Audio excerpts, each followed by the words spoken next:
যেতিয়া তুমি মোক এৰি থৈ গুচি গ'লা না, বহু কষ্ট হৈছিল তোমাৰ কাৰণে, মই শুকাই কান্দিছিলোঁ। কিন্তু লাহে লাহে সময়ৰ পিছত লাহে লাহে কষ্টবোৰ কমি গৈ আছে। কিন্তু এটা কথা যে তোমাক কেতিয়াও ভুলিব নোৱাৰোঁ মই।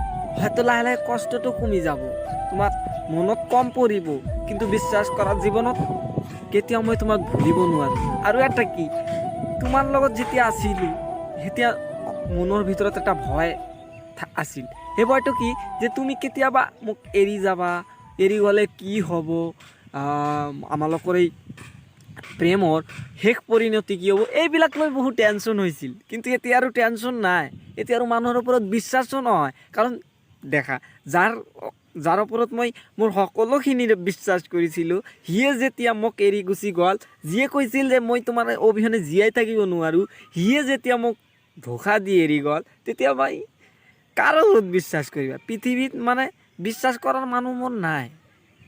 কাৰণ মই সেই মানুহজনক হেৰুৱাইছোঁ, যি মানুহজন মোৰ কাৰণে সকলো কৰিবৰ বাবে প্ৰস্তুত আছিল। মই সেই মানুহজনক হেৰুৱাইছোঁ, যি মানুহজন মোৰ কাৰণে, মই ভাবিছিলোঁ যে মোৰ কাৰণেই খুদাই বনাইছে হয়তো। কিন্তু পৰিণতিটো সেয়াই হ'ল যে হোৱাৰ কথা।